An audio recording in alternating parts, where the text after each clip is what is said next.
Lembaga Perlindungan Saksi dan Korban LPSK masih menimang bukti-bukti yang diajukan oleh tersangka Misri untuk dijadikan justice kolaborator dalam kasus tewasnya Brigadir Nur Hadi.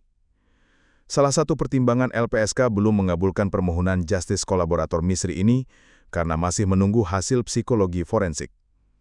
Selain itu, masih mencari alat bukti lain yang menguatkan keterangan dari Misri agar bisa menjadi justice kolaborator.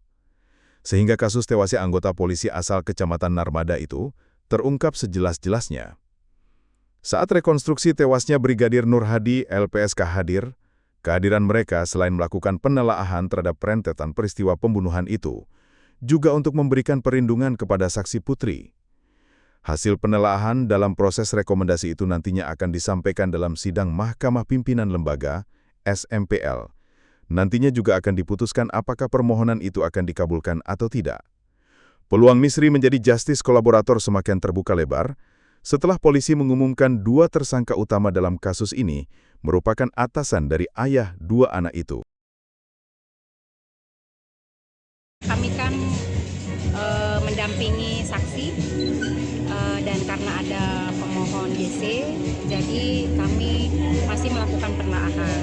Ya, kami belum memutuskan posisi soal JC itu karena kami masih menunggu juga hasil psikolog forensik dan juga hasil beberapa temuan-temuan. Jadi kami belum bisa menyampaikan pendapat dan hasilnya gitu. Kalau pada hari ini kami ikut rekonstruksi karena memang dari awal kami masukkan, kami sudah menyampaikan ke Polda bahwa ada permohonan JC dan kami minta dibuka ruang yang seluas-luasnya sehingga kemudian kami diundang untuk juga ikut dalam rekonstruksi. Itu aja. Ada berapa tim yang turun tadi itu udah lepas sekarang? Lupa ya. Ada berapa orang? 5 kali ya. 5 orang. Bu, dari rekonstruksi yang diikuti tadi kira-kira memenuhi syarat atau tidak JC yang... Saya belum bisa berpendapat ya, pastinya kita tunggu aja karena itu harus lewat keputusan 7 pimpinan gitu ya. Jadi saya belum bisa berpendapat apa-apa. Artinya setelah ini apa langkah selanjutnya dari LPSK? Yang pasti kami masih menunggu hasil forensik dan kami juga masih harus menyampaikan juga ke sidang SMPL 7 pimpinan, baru kemudian kami bisa putuskan. Apa yang menjadi pertimbangan LPSK, Bu, dalam memberikan JC nanti sehingga lama sekali proses ini? Yang pasti JC itu tidak mudah gitu ya. Kenapa? Karena justice kolaborator itu kan bukan hanya mengungkap satu peristiwa pidana dan keterangannya bukan hanya untuk diri sendiri, tapi mengungkap peristiwa yang sebenar-benarnya dan terang-terangnya gitu ya.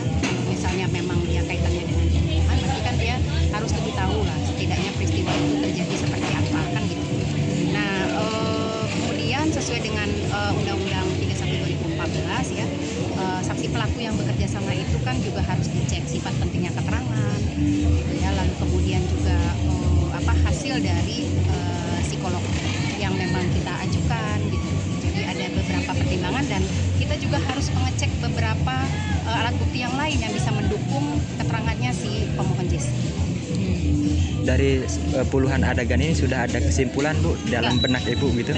Belum ada ya? Bu, apakah pertimbangannya mengenai permohonan itu dari pihak pemohon itu keterangannya di berbeda-beda atau tidak? Saya tidak bisa menilai ya posisi itu untuk saat ini karena itu akan posisinya akan terlihat kalau kita memang mengajukan di situ kita memenuhi, kita menyimpulkan kita memutuskan JC atau tidak. Saya tidak berani memberikan penilaian itu. Jadi akan dibicarakan lebih lanjut. Betul. Okay. Karena kami kan komprehensif ya, harus melihat keputusan memberikan JC itu harus dilihat dari berbagai sudut. Tapi kalau melihat potensi setelah adanya rekonstruksi dari awal, saya tidak mau menyimpulkan.